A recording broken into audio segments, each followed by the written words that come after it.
Olá, olá, bom dia Cubatão, meio de mais uma semana. Hoje é quarta-feira, 5 de agosto de 2026.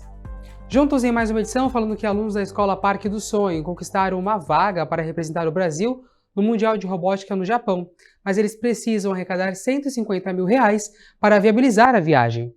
Alunos da Escola Estadual Parque dos Sonhos em Cubatão comemoram mais uma conquista após garantir uma vaga para representar o Brasil no Mundial de Robótica no Japão. Aqui no Parque dos Sonhos nós temos 16 alunos, os 16 vão participar da competição online. Nós vamos montar uma equipe, acho que de 5, para fazer a competição de projeto, e que vão comigo para o Japão, em Osaka, são 3 alunos. Para tornar este sonho em realidade, foi criada uma vaquinha online, onde eles precisam arrecadar cerca de R$ 150 mil para custear com as despesas para ir ao Japão, mostrando que a educação também pode abrir portas em qualquer lugar do mundo. Pessoas podem doar a partir de R$ 5, não tem problema, enquanto o coração falar, doa tanto. Mas a gente tem algumas recompensas, que é uma recompensa de R$ 50, a pessoa ganha um certificado, R$ 100 ganha um chaveiro, R$ 200 ganha uma live com as crianças lá no Japão, e R$ 20 mil para quem for empresário ganha o direito de colocar o logo, de vir dar a medalha, de participar. Então assim, quem puder ajudar, abre o coração e vamos levar essas crianças para o Japão para mostrar que a escola pública ela tem força, ela empodera e ela transforma também. A escola coleciona vários prêmios, inclusive internacionais, entre eles o World Best School Prizes, um dos mais importantes da educação mundial, pelo trabalho de superação da adversidade. Teve um congresso de uma fundação de Barcelona chamada Fundação Carulla, que chama Mutar Educação, que é mudar a educação.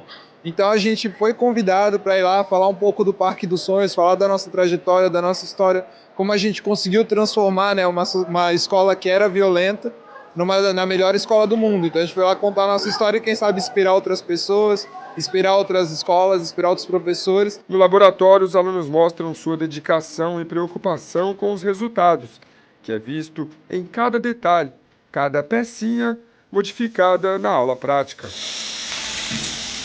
Estou muito esperançoso porque já nesses 4 anos dando aula de robótica, você consegue encontrar uns diamantes. Se a pessoa consegue raciocinar de como a robótica funciona, o resto é só configuração, é só afinar o produto. Agora, a missão da escola é levar essa história ainda mais longe. No Japão, os estudantes pretendem representar o Brasil em uma das maiores competições de robóticas do mundo e mostrar que dedicação, oportunidade e educação continuam transformando vidas. As expectativas estão lá em cima, né? Porque é uma competição fora do país, então supera tudo. E é mágico. É uma oportunidade muito grande, pois é uma coisa de fora, sabe? Não muito valorizando as coisas de fora, mas é uma coisa que é do outro lado do mundo, e Japão também é uma coisa que, né?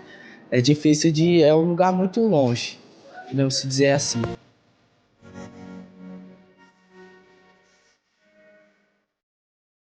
A lei que autoriza a comercialização, aquisição e posse do spray de pimenta para a defesa pessoal das mulheres já está em vigor.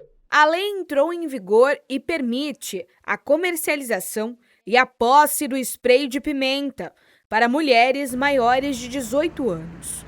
De acordo com a norma, o aerosol deve ser de uso individual e intransferível. Essa lei traz uma medida adicional para que a mulher tenha mais condições de se defender numa situação de ataque, de agressão que esteja acontecendo naquele momento ou prestes a acontecer. As especificações técnicas, os limites de capacidade, a concentração da substância e os padrões de segurança serão definidos em regulamento por meio da Anvisa e dos demais órgãos competentes. Para que essa mulher faça a aquisição desse dispositivo, é necessário que ela seja maior de idade, que ela apresente um comprovante de residência fixa, documento pessoal com foto, e essa mulher ela não pode ter tido nenhuma condenação por crime doloso mediante violência ou com grave ameaça. O dispositivo é destinado à contenção temporária do agressor, para repelir a violência, que pode estar em andamento ou iminente. É uma garantia de que se a gente tentar se defender, não vamos ser punidas por isso, que é que a gente vê muito, né? Mulheres tentando se defender e acabando sofrendo algum tipo de represália. É uma ferramenta que a gente tem, assim, é extremamente importante a gente ter como se defender, principalmente agora, onde a gente vê que tem muitos casos de feminicídio acontecendo cada vez mais. E é o jeito, né? A gente tem que procurar alguma forma de conseguir conter isso do jeito que a gente consegue, né? Obviamente que não é a solução para o problema, até porque as políticas públicas precisam se voltar para a questão da raiz do problema, que é uma questão cultural, né, de reeducação, enfim, e através da denúncia, que é a principal porta de enfrentamento à violência contra a mulher. O transporte rodoviário de produtos perigosos do estado de São Paulo registrou mais de 1.030 ocorrências em 2024, um aumento de 19,8% em relação aos anos anteriores, segundo o último levantamento realizado pela Associação Brasileira de Transporte Logístico e Produtos Perigosos. Nós temos imagens aí realizadas, então, diante desse cenário, né? Cubatão recebeu um simulado de emergência envolvendo o vazamento de ácido clorídrico durante o transporte rodoviário. A atividade reuniu equipes da CESAR e Ambipar, do Corpo de Bombeiros, para testar os protocolos de atendimento, comunicação e resposta aos acidentes com produtos químicos. O exercício simulou o isolamento da área, avaliação dos riscos e as medidas de proteção à população e ao meio ambiente. A ação faz parte do workshop de atendimento à urgência e emergência, da indústria e reforçou a importância da preparação das equipes para ocorrências com cargas perigosas. A obesidade entre crianças e adolescentes tem avançado em ritmo preocupante em todo o mundo. Um novo levantamento alerta para que, se nada for feito para conter esse cenário, o número de jovens com a doença pode chegar a 228 milhões até 2040. A obesidade infantil deixou de ser um problema isolado e já é considerado uma das maiores preocupações da saúde pública. Além do excesso de peso, a doença aumenta o risco de diabetes, hipertensão, problemas no coração, gordura no fígado e até alguns tipos de câncer, com consequências que podem acompanhar o paciente por toda a vida. A obesidade infantil, infanto-juvenil, é uma criança doente que, se não for tratada, vai virar um adulto mais doente ainda, porque além de ser obeso, ele vai carregar ali diabetes, pressão alta, e que pode levar a infarto e AVC e até alguns tipos de câncer, né? A gente sabe hoje que a obesidade está intimamente ligada a 13 tipos de câncer, que são os mais prevalentes, como mama, intestino, próstata, pâncreas. Especialistas explicam que hábitos como alimentação rica em ultraprocessados e sedentarismo estão entre os principais fatores que favorecem esse cenário. O tratamento da obesidade, assim, a gente segue alguns pilares, né? Então, atividade física, fundamental. Fazer essa criança, voltar a ser criança, né? Brincar, jogar bola, correr, fazer atividade física. Alimentação, melhor possível. Diminuir os ultraprocessados o máximo que conseguir. A utilização das canetas emagrecedoras também podem ser acionadas, dependendo do tratamento utilizado. Os números impressionam. Mais de 16 milhões de crianças e adolescentes vivem com obesidade no Brasil.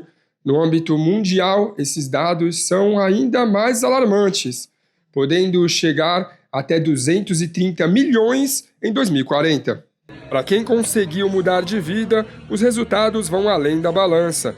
É o caso do Luan, que através de um tratamento adequado e o esporte, encontrou uma saída para uma vida mais saudável. Com o tratamento me ajudou muito na disposição física com o judô. Com a perda de gordura me ajudou muito com fôlego, mais disposição. A orientação é que a prevenção comece cedo e com a mudança nos hábitos alimentares, inclusive nos cuidados com as besteirinhas do dia a dia. Eu acordo, já tomo café e vou para academia. Aí mais tarde eu chego da academia, vou almoçar. E mais tarde eu vou pro judô, né? Ou seja, o tratamento, de certa forma, também serve nessa parte psicológica para você conseguir combater isso. Ajuda. Eu não tô, eu comia mais besteira. Hoje eu nem sinto muita falta, eu nem como. Agora, com a nova rotina, a coleção de medalhas só aumenta. Trouxe o campeonato brasileiro do da Copa São Paulo e do Open Ajinomoto e do Paulista.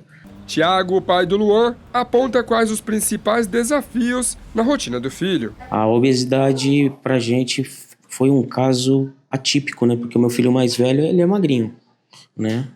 Aí, graças a Deus, a gente conseguiu um tratamento adequado e o menino tá ficando fininho também.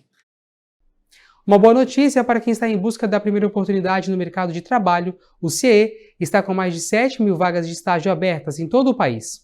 CIE conta com mais de 3 mil vagas de estágio somente aqui no estado de São Paulo. Os destaques vão para a área da educação, administração e também direito. Sobre o tema eu converso agora com o Carlos Cardoso, que é o supervisor da unidade aqui de Santos. Carlos, milhares de oportunidades, quem pode participar aí? Quais são as exigências? Perfeito, Alex. Então, quando você fala nessa totalidade, ela está contemplando o estado de São Paulo. Mas aqui na Baixada são mais de 600 vagas, sendo que 10% dessas vagas elas estão atreladas para o programa de aprendizagem e as demais vagas para o programa de estágio. Eu vi também aqui a observação, é importante esse cadastro do LinkedIn também, tem essa parceria que acaba ajudando esses jovens. Na verdade, existem várias oportunidades, várias portas aqui que o jovem ele consegue tá abrindo para poder ter informações. Então, ele consegue fazer o cadastro dele através da plataforma do CIE, cie.online. Ele consegue também acessar através dos nossos canais no 3003-2433, para que aí sim ele consiga ter essa visibilidade das oportunidades oferecidas aqui na Baixada. E quais são as exigências para eles poderem, no caso, fazer esse cadastro? Então, quando a gente fala na vaga voltadas para o jovem aprendiz, são jovens dos 14 até os 24 anos incompletos, né, que estejam cursando o ensino fundamental, o ensino médio ou já tenham concluído o ensino médio. Já para o programa de estágio, são jovens a partir dos 16 anos e a gente não tem a questão do limite de idade, mas ele precisa estar devidamente matriculado e frequentando as aulas. Então, são estudantes do ensino médio, técnico ou superior que se encaixam aí para essas oportunidades de estágio. E se puder deixar alguma dica para esses jovens, quais as dicas que vocês costumam deixar? Bom, a primeira delas é para que o estudante ele deixe sempre o cadastro atualizado, porque é a melhor forma do CIE conseguir encontrá-lo e oferecer aquela oportunidade. E a segunda oportunidade é o quê? Hoje a gente fala muito em inteligência artificial. Então, se ele também oferece alguns cursos aí gratuitos, todos os cursos através da plataforma do Saber Virtual são gratuitos e é mais uma oportunidade que o CIE leva aí para que os estudantes possam se capacitar. Depois do intervalo, vamos falar sobre segurança no nosso Bom Dia Cubatão. Aqui na bancada, vamos receber o capitão Azevedo, comandante da 4ª Companhia da Polícia Militar da cidade cubatense. Não saia daí que nós voltamos já.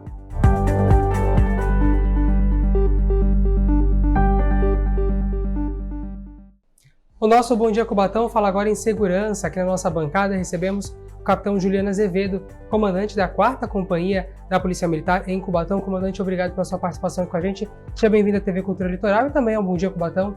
Eu que agradeço, é um prazer enorme poder falar mais sobre o trabalho da Polícia Militar com os senhores. Fico muito grato. É justamente isso que a gente queria falar, comandante. Como é que funciona, então, o planejamento diário da atuação da Polícia Militar no município de Cubatão? Bom, nós recorremos a vários fatores, a uma série de critérios para poder definir as estratégias que vão ser adotadas para o policiamento na cidade. Cubatão tem algumas peculiaridades, é uma cidade de transição entre o Planalto Paulista e o litoral, então todas as pessoas que buscam acessar o litoral precisam passar por Cubatão, seja a turismo, seja por transporte de carga, seja por relações de negócios. Então nós temos alguns cenários que exigem atenção, como o eixo de rodovias, como o distrito industrial, como a área de transição entre o mar e a área de manguezais. Então, tudo isso é levado em conta para que a gente possa definir quais serão as estratégias de policiamento. Então, esse é mais ou menos o que a gente recorre para poder definir onde o policiamento vai atuar. Comandante, falando em questão de bairros, né? Quais são os critérios mais utilizados para definir os bairros no município de Cubatão, né? Acredito que tem algum bairro que tenha necessidade maior de um policiamento, diferente de um outro bairro, é isso? Sem dúvida. Cada bairro tem a sua peculiaridade. Então, nós temos bairros em que a nossa atuação principal visa coibir roubos, outros furtos. Em alguns deles, tanto roubo como furto. Mas existem bairros como os mais afastados, os que careceram de atenção do poder público durante muitas décadas, em que a gente precisa fazer frente a uma realidade em que o crime organizado busca manter domínio territorial sobre essas áreas. Então, de acordo com a dinâmica de cada bairro, a gente tem uma estratégia diferente de atuação. Em algumas a gente atua de forma mais visível, mais ostensiva, em outros de forma mais preventiva, em outros bairros como esses em que a gente precisa fazer um enfrentamento a uma realidade em que o crime organizado já está fixado e de maneira extremamente agressiva, oprimindo as pessoas que vivem nessas regiões, a gente precisa de uma atuação um pouco mais incisiva para poder retomar esses espaços e poder devolver o controle dessas áreas para a população, tirar o domínio do crime organizado dessas áreas em que eles, para poder proporcionar lucro para a organização criminosa, oprimem milhares de pessoas que vivem reféns dessa realidade. Comandante, eu trabalhei ali em Cubatão, bem na Avenida Miguel Couto, próximo ao posto policial que tem ali na cidade. Perfeito. Agora, uma curiosidade minha, assim como dos nossos telespectadores, né? Sempre de manhã eu vi as viaturas saindo para começar o seu trabalho diário. Como é que vocês fazem, então, esse trabalho para que as viaturas saiam? Existe um estudo? Como é que acontece essa organização, tanto no dia quanto também o patrulhamento noturno? Perfeito. Bom, a atividade policial militar, ela é dividida de uma forma em que a gente tem níveis e escalões de supervisão. Então nós temos basicamente os sargentos e os oficiais da polícia, que são os responsáveis por coordenar a atuação das viaturas. Então, com base em alguns estudos que a gente faz, desde a dinâmica criminal, estudos sociológicos, a gente leva muito em consideração também a percepção do policial que está na ponta da linha, porque ele conhece a comunidade que ele trabalha, ele está na ponta da linha, então ele tem contato com as pessoas, ele tem aquele retorno mais real e mais fidedigno a respeito do trabalho policial com o destinatário final, que é o cidadão. Então, tudo isso é levado em consideração, assim como outros fatores, como os próprios registros criminais oficiais, os boletins de ocorrência que as pessoas fazem, algumas denúncias 190, tudo isso gera uma base de conhecimento para que os oficiais e sargentos possam destinar a atuação das viaturas. Isso vai, assim, digamos que nós tenhamos algum evento específico na cidade, isso também é levado em consideração. Então, todos esses fatores vão moldar a destinação do patrulhamento, mas sempre baseado no controle e na supervisão que os oficiais e sargentos fazem. O trabalho da Polícia Militar na cidade de Cubatão, ele funciona apenas com as ocorrências registradas? Existe também análise de inteligência, estatísticas? O senhor falou muito bem agora do boletim de ocorrência, ele é muito preciso para que vocês realizem o trabalho diário de vocês, certo? Sem dúvida. O registro oficial, ele, mais do que orientar o nosso trabalho, ele também serve como uma espécie de termômetro, porque a gente, com isso, consegue medir se a nossa atuação tem sido eficaz ou não. Mas a gente não se limita à indicação desses registros oficiais, porque nós trabalhamos também com outras bases de conhecimento. Então, informações que a própria população nos traz são, assim, essenciais para que a gente possa determinar as políticas de atuação policial. A gente tem uma atividade de inteligência que é muito forte para poder dar a base de conhecimento para as políticas que vão determinar essas estratégias de policiamento. Então, os registros são importantes, eles também servem como um termômetro, mas eles não são exclusivos, eles são apenas uma das ferramentas, um mero indicador daquilo que a gente busca fazer, que é proporcionar uma cidade mais segura para as pessoas. Comandante, falando em uma cidade mais segura, né? Quais são os principais desafios enfrentados pelos policiais militares? O senhor falou muito bem que está ali diariamente na linha de frente, né? Por exemplo, no município de Cubatão, o senhor falou sobre a rota capital, Baixada Santista, para as demais cidades. O que vocês mais enfrentam diariamente no policiamento do município? Olha, eu poderia dizer que talvez o maior desafio para o policial que atua na ponta da linha é um cenário que eu chamo de insegurança jurídica, né? A gente vive numa sociedade extremamente violenta. O Brasil bateu recordes em alguns anos, e eu estou falando de coisa recente, em que nós tivemos mais homicídios do que países em conflitos declaradamente de guerras convencionais. Então, é um cenário assim que a gente quase não conhece no planeta. A quantidade de homicídios, os números de violência. Eu costumo dizer que nós, assim, convivemos com a violência no âmbito do relacionamento entre pais e filhos, no âmbito da relação entre os casais. A gente hoje aqui no estado de São Paulo não consegue mais assistir um clássico de futebol, tem que ter torcida única por conta da violência. O trânsito no Brasil é violento. Eu sempre dou um exemplo de algo que eu testemunhei, ouvindo uma conversa informal entre duas pessoas num shopping, de que a administração do shopping aqui na região teve que retirar alguns bancos que ficavam à disposição porque as pessoas estavam brigando, saindo em luta corporal para disputar quem ia utilizar aqueles bancos. Ou seja, a sociedade em que o policial é obrigado a atuar, ela é extremamente violenta, agressiva.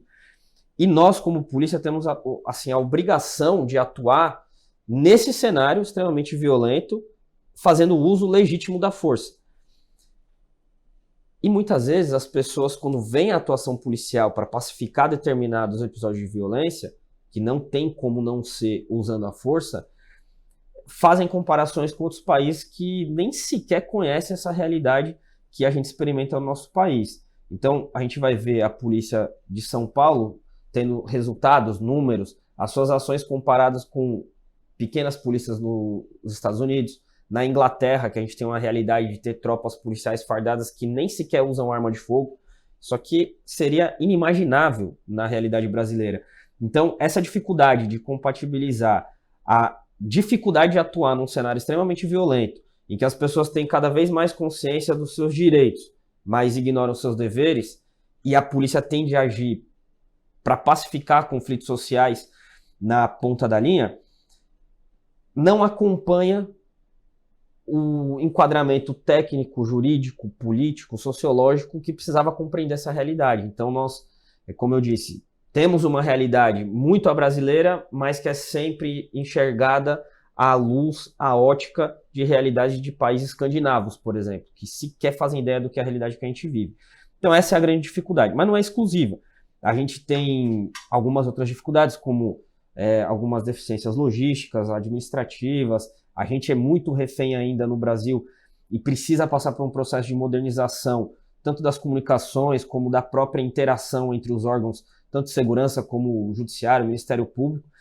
Mas, para além disso, tem uma dificuldade que talvez seja exclusiva da polícia, que é o fato do policial colocar a sua integridade física, a sua vida, em risco para defender pessoas desconhecidas. Então, todo esse somatório faz da atividade policial algo extremamente complexo, mas ao mesmo tempo extremamente recompensador. Realmente é um trabalho de muito desafio, né, de estar ali diariamente em prol da sociedade, né? Mas ao mesmo tempo que tem um desafio, tem os saldos, né? Eu queria que você falasse pra gente os saldos da Polícia Militar nos últimos meses, principalmente ali na 4ª Companhia em Cubatão. Olha, são resultados assim expressivos. Então, nós tivemos agora alguns dados que foram divulgados pela Secretaria de Segurança. Um dos que mais chama atenção, que era inclusive um dos problemas que Cubatão sofria e que gerava impactos em toda a região, era o roubo de carga.